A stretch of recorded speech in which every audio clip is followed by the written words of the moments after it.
This week on I Watched This as an Adult Movie Reviews, I review Black Panther Wakanda Forever.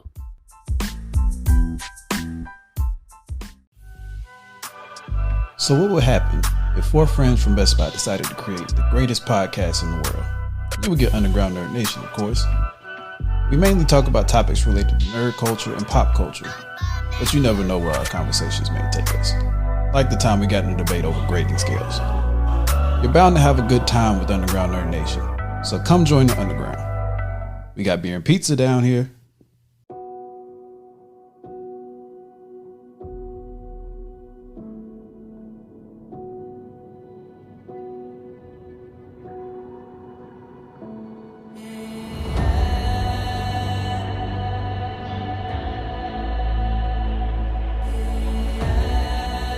Only the most broken people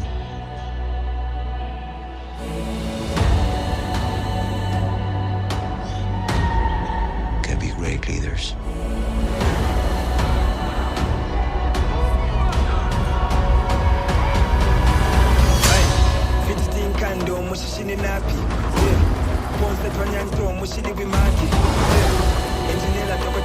His people did not call him general or king. They called him Kukul Khan, the feather serpent god. Killing him will risk eternal war. He's coming for the surface world.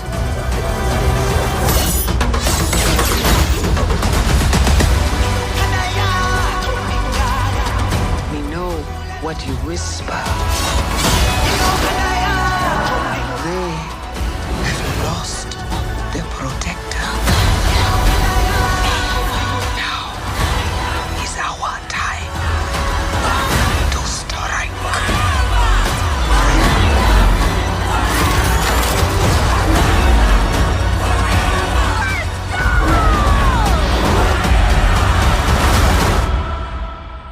Show them who we are.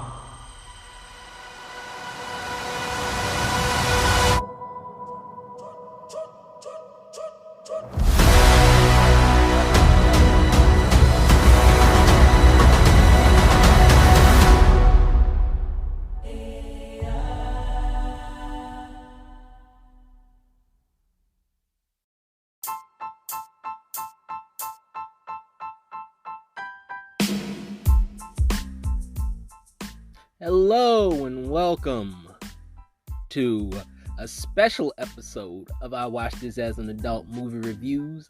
I'm your host, Mikkel Ford. I have to apologize to some of you for anyone who was expecting the review for $1 Million Baby this weekend. I am pushing that back to next weekend. I will be reviewing $1 Million Baby next weekend to continue Oscar month. But this movie here kind of fits into Oscar month because I see this movie getting some Oscar noms, so like I'm getting it out of the way. You know, like, even though this doesn't really fit into my criteria. If you're new to this podcast, usually I am reviewing retro movies. This is a retro movie review podcast. Yet I also review newer movies also. I usually put those at the beginning of the episode. I review movies and television from this current era today. And then I go into a retro review of reviewing a movie from the past. It don't really matter what year it is, but I just review movies from the past, like movies I've seen as a child or as a teenager or as a young adult, and I go back and I watch them and see if I like them or I don't like them. So if you're new to this podcast, if this is your first time listening to this podcast, that is the usual premise of this show. But sometimes there are current movies that are just too big to put in one episode. You know, like they're just too big to fit it at the beginning of an episode and then go talk about another movie. Like, and Black Panther Wakanda Forever is one of those movies. So I had to give this movie a full episode. I had to give this movie my full, undivided attention.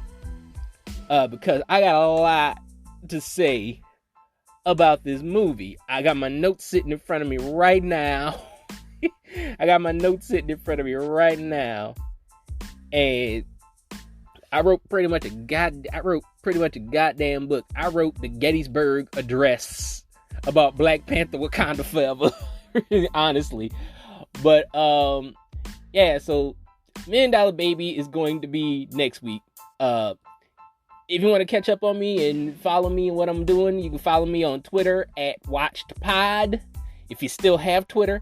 You can also follow me on TikTok at I Watch This As an Adult 2. You can follow me over there, or on Instagram at I Watch This As an Adult. You can follow me over there also.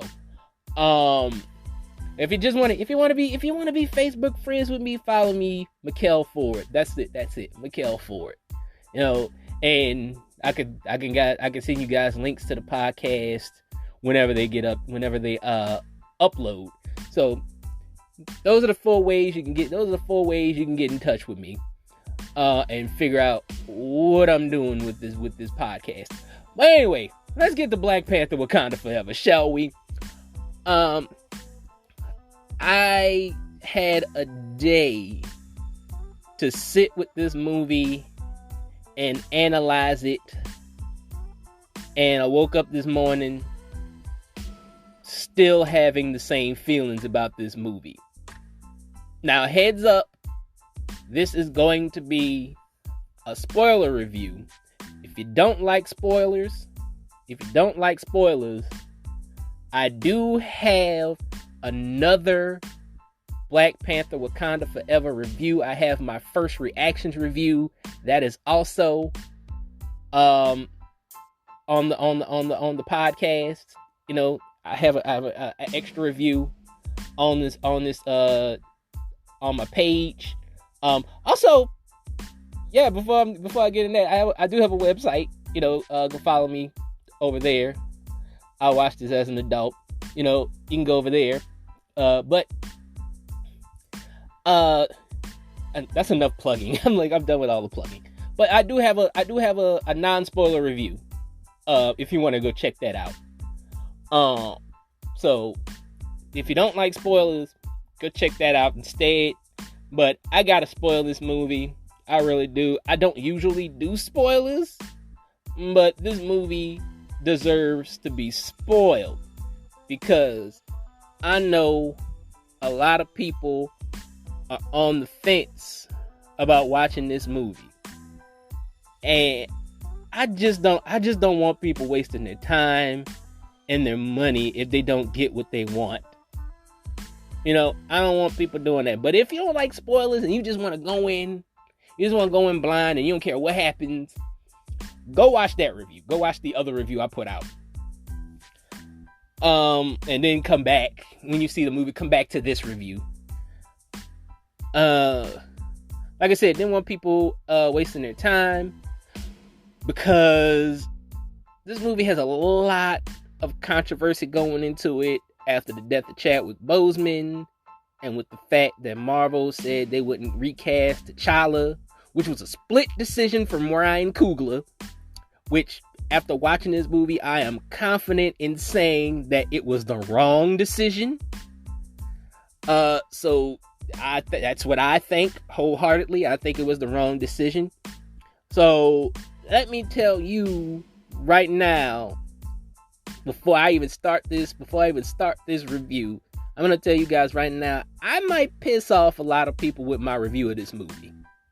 Because this movie has such glowing reviews, everybody loves it, and blah, blah, blah. I've seen a couple people that say that they don't like it, you know, but for the most part, most of society likes it. It's getting glowing reviews, and like anybody saying anything negative about this movie is going to be looked at as public enemy number one. So, I'm prepared to be the bad guy here.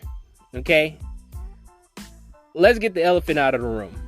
Like, let's get the elephant in the room. Excuse me. Let's get the elephant in the room out of the way. T'Challa is dead. T'Challa is dead. This movie is not set during the blip. They have let me get that right. T'Challa dies. T'Challa dies from a rare illness that even Wakanda can't cure. And it was from that point where I wanted to walk out of the theater. Like, my jerk reaction was to walk out of the theater. But I'm like, huh? Because I didn't like the fact that they put Chadwick Boseman's illness on this character. I think it's tacky, and I think it's disrespectful. I really do. I don't think Ryan Coogler intended it to be that way, but that's the way I saw it. I don't know Ryan Coogler's heart. I don't know his thought process. But personally, I did not like it. So, T'Challa is dead at the beginning of the movie. T'Challa is dead, and they take every chance to tell you that he's dead and he's not coming back. They do that a lot in this movie. So, got that out of the way. So now let's talk about the rest of the movie and how does it translate as a movie. First off, I'm going to say Ryan Coogler he's a tremendous filmmaker. I think he's a amazing filmmaker. He knows how to make things look good, and he knows how to direct actors. But to me, this movie came off as clunky. It came off as clunky. I felt like there was a lot of stalling going on. I felt like there was a lot of setting up things that we will see in the future, like Thunderbolts and Ironheart and X-Men and possibly Black Panther 3. You know, that ending, not the post-credit scene, but the ending before that. It's kind of like, oh, this is probably going to be the setup for Black Panther 3. So we got all that because, like, we get Riri Williams and Namor calling himself a mutant. And we also get a cameo from Julia Louis-Dreyfus, who's going to be in Thunderbolts. It's like they kept throwing a lot of stuff in this movie to make you forget that T'Challa's not here. But they keep telling you that T'Challa's not here. It doesn't make any sense to me. But let me get to it. Believe it or not, I do have positives to this movie. Angela Bassett is amazing in this movie. She is fantastic in this movie. And if she doesn't get an Academy Award nomination for this movie, it's a travesty, because she gave her all in this movie. Like, she gave it her 100% in this movie. This is the best acting she's done in years. This is the best acting she's done in years. Queen Ramonda has a lot more screen time in this movie than she did in the first movie. We get to see her mourn her son, and she also shows how ruthless she can be. Like, I also feel like she was an avatar for T'Challa not being here, because there's a lot of stuff in this movie. There's a lot of stuff in this movie that she does that I could see T'Challa doing. Like the UN scene. Like that UN scene. That UN scene, like, totally meant for T'Challa. I could see him doing that, like walking. This is a spoiler. So, like, him walking those soldiers in at the Dora Milaje caught, trying to steal vibranium, walking them into the UN and telling them to kneel. You know, I could totally see T'Challa doing that and looking at the rest of the UN and saying, fuck around and find out. You know, like I could have totally seen T'Challa doing that shit, because that's the type of shit that T'Challa would do in the comics. Like, walking motherfuckers in that tried to like take his resources, and he looking at the fucking UN like, fuck around and find out. I'm gonna fuck y'all up. Keep fucking with me. Like, that's exactly what I would see T'Challa doing. But they gave that to Ramonda. Another highlight in this movie is Namor. Namor is a total highlight of this movie. Most of this movie feels like his story more than the story about Wakanda. Because honestly, you don't see a lot of Wakanda here. Like, we explore Atlantis, quote unquote. It's Atlantis. They call it something else. I can't really pronounce it. So I'm just gonna call it Atlantis. We explore Atlantis way more than we explore Wakanda. But I enjoyed Namor. I think he's a cool character. I can't wait to see more of him in the MCU. I can't wait to see him. I definitely can't wait to see him interact with the Fantastic Four. Because in the comic books, he interacts with the Fantastic Four a lot. Later on in his lore, he becomes an X-Men.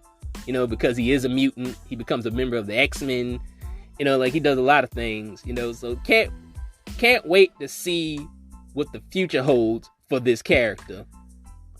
Now that I got all the positive out of the way, let's talk about the negative. Speaking of introducing new characters, I don't like how they crowbarred Riri Williams into this movie.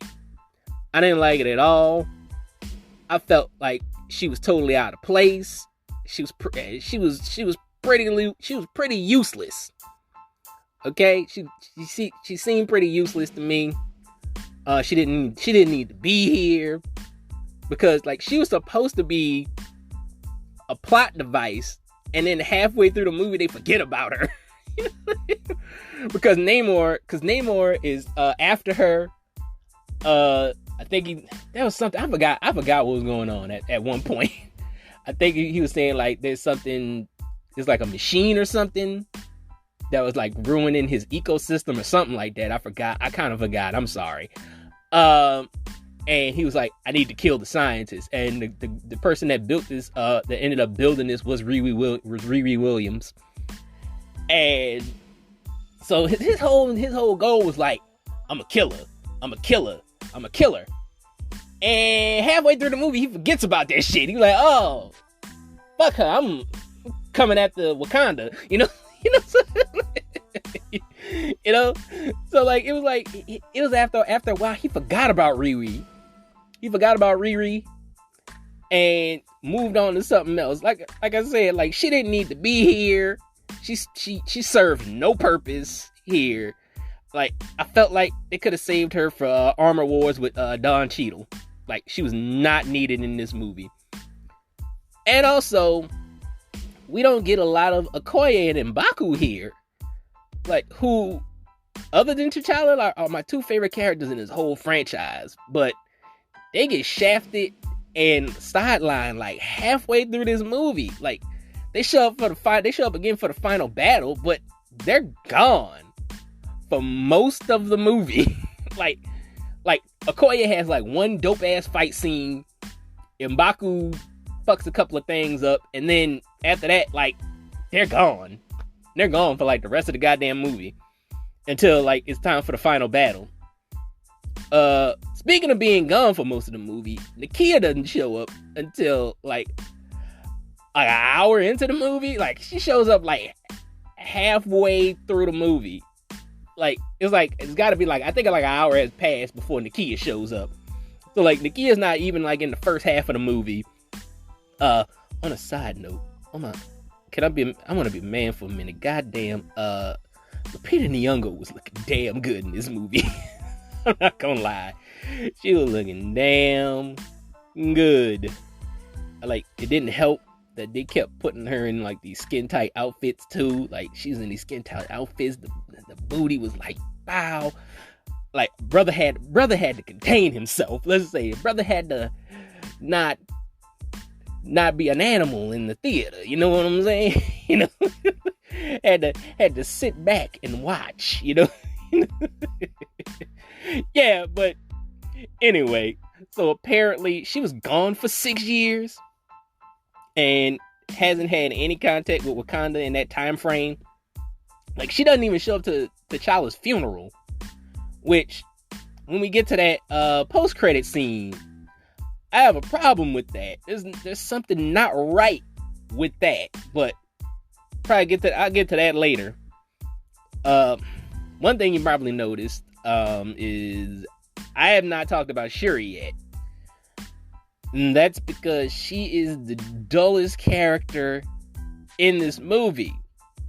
Like, she's also not in this movie very much, which is kind of fucked up because, like, eventually she becomes the Black Panther. You know, like, eventually she becomes the Black Panther, but she's not in this movie very much. I don't know if it's because of what's been happening with Letitia Wright on set. You know, she did have the issues with COVID, and she did have the issues with not being able to get back in the country because she had COVID, because she is a UK citizen. You know, she wasn't able to get back in the country when she caught COVID. And she also got hurt on set at one time, which delayed filming.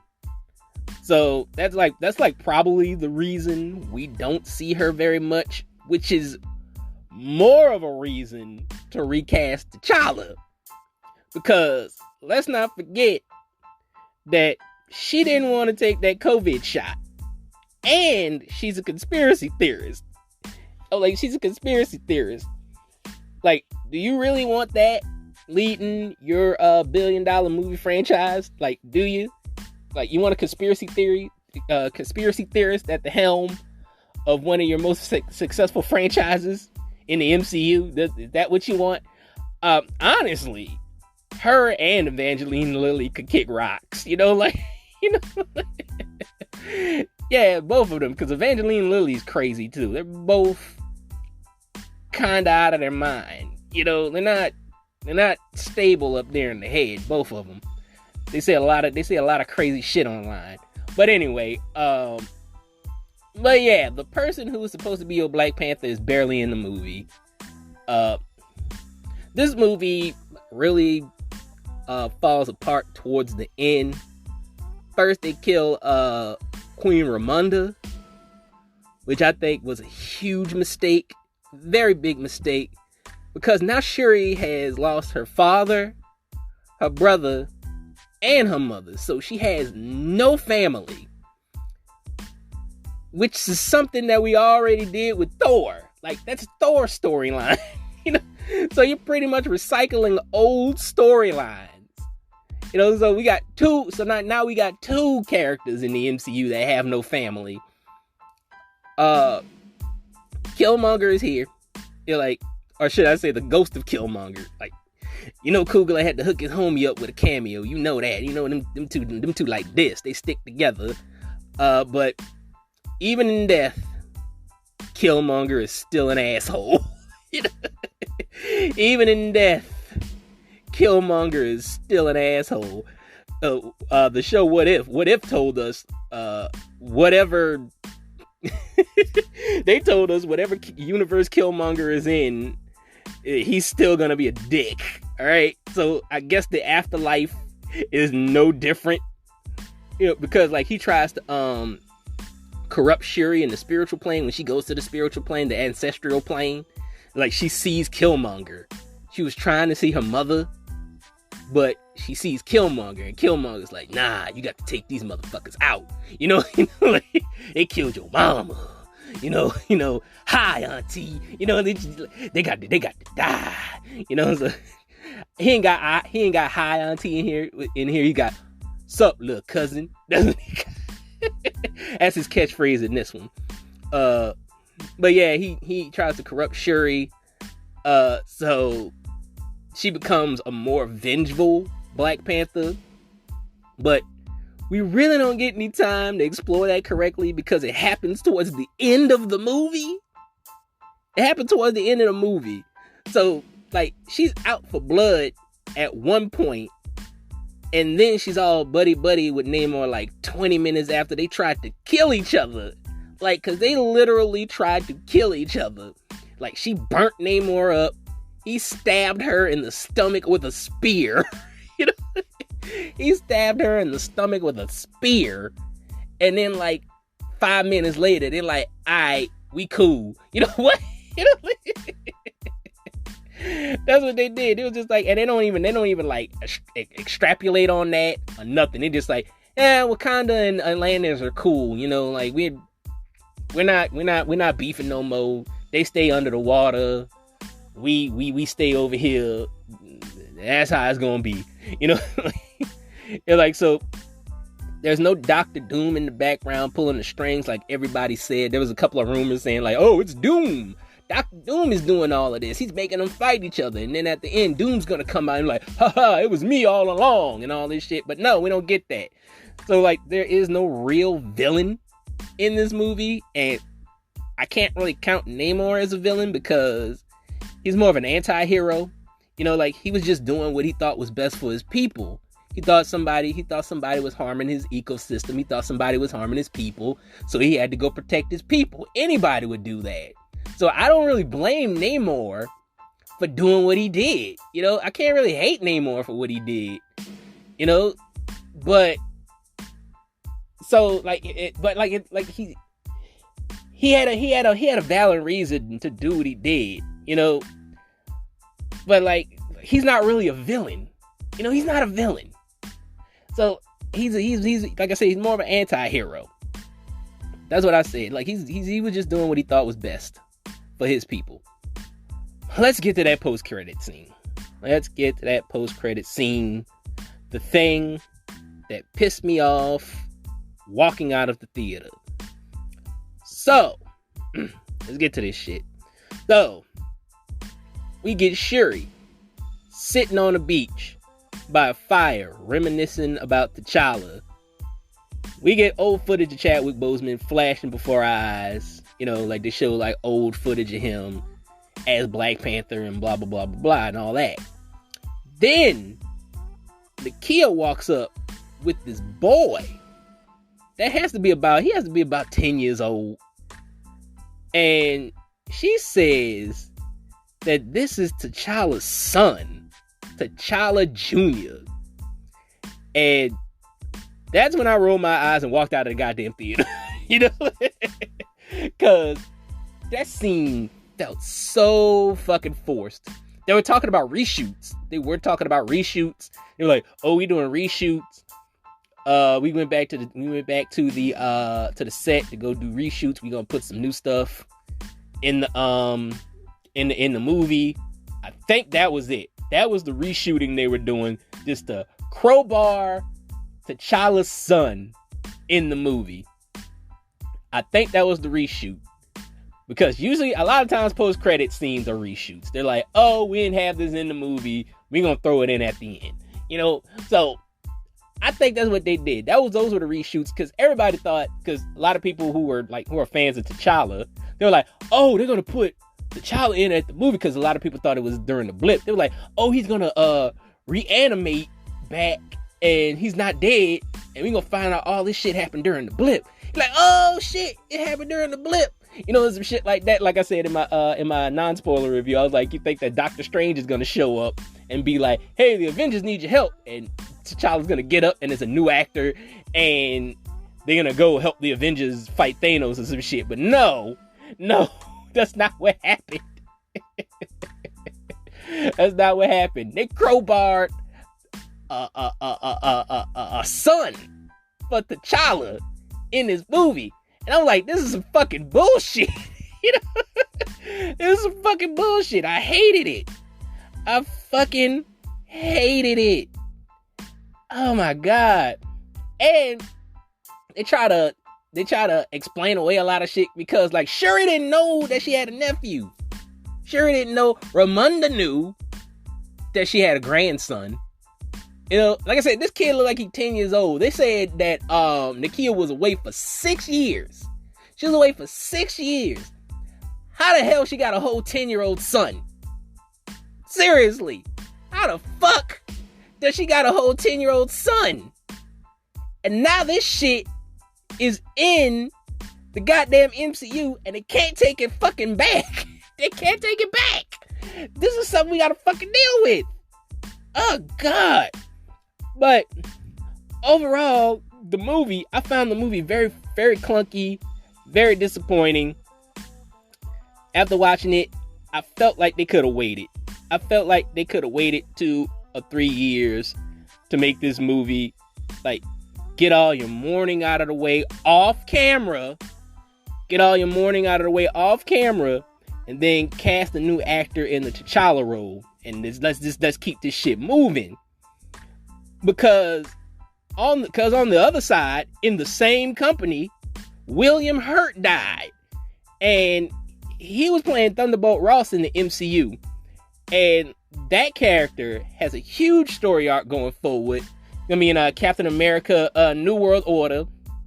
Also, Thunderbolts is his namesake. You know, like they're doing a Thunderbolts movie. That's his namesake.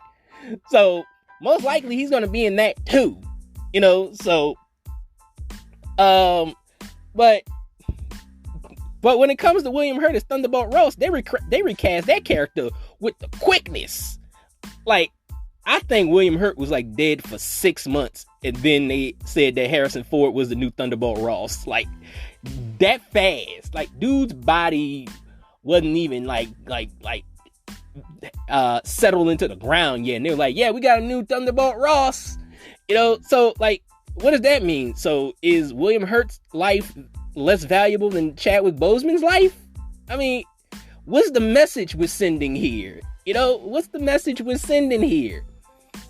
You know, like, this movie just proves that Ryan Coogler doesn't know what he's doing with this franchise. He just doesn't. Like I said, brilliant filmmaker. Like I said, it looked good. It's well acted. But the storyline and the Black Panther lore, he doesn't know what the fuck he's doing.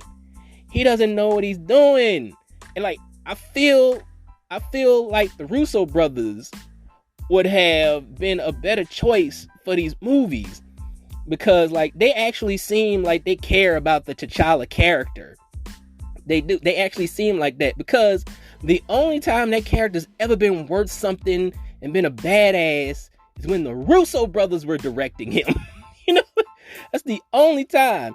And I feel like they wouldn't have made an emotional decision that would have ruined this franchise. I feel like they don't do that, because let's be honest, I'm gonna keep it a buck. I'm gonna keep it real.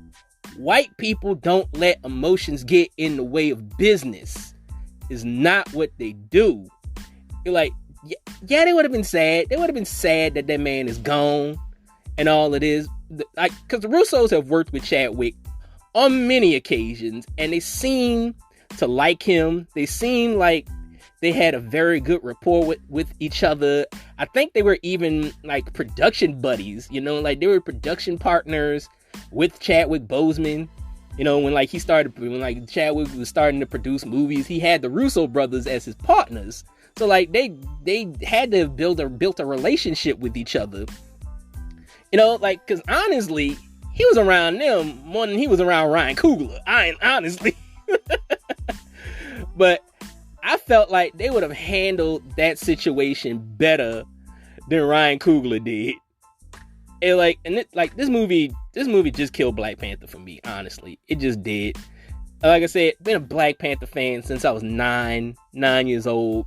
I've been waiting for a long time to see this character on the big screen. I got excited to see him in Civil War, and I was like, I can't wait to see his own movie.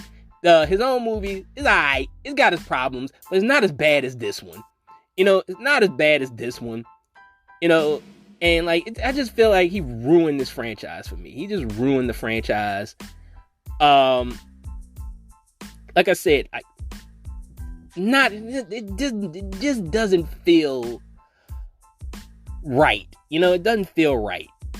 And like, I've never skipped the MCU movie before, but honestly, if there is going to be another Black Panther movie, I might just sit this one out. I might watch it on Disney Plus.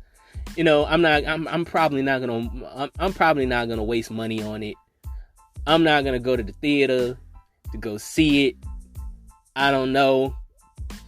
Maybe I might have to see it because I do review movies, you know, so that might be cap, you know, honestly, I might be capping on that one, you know, so I'm like, hey man, if they send you the goddamn, like, if they send you the goddamn screener or some shit, like you gonna have to go and fucking see it, you know. Like, by that time, hopefully I'm doing that, you know, like, hopefully I'm that far enough in my career to where I'm doing that. So like, if I gotta do Black Panther 3, I gotta do Black Panther 3, you know. So that might be, like I said, that might be cap, because who knows where I'm gonna be in the future. But anyway, yeah, I still don't like the movie. I give it a 2 out of 5. That's what I give it. 2 out of 5. I only give it the 2 because of Angela Bassett's performance and how cool fucking Namor was. Those are the best parts of this whole goddamn movie. That's it. Join me next week when I will be reviewing 2004's $1 Million Baby. Until next week, peace.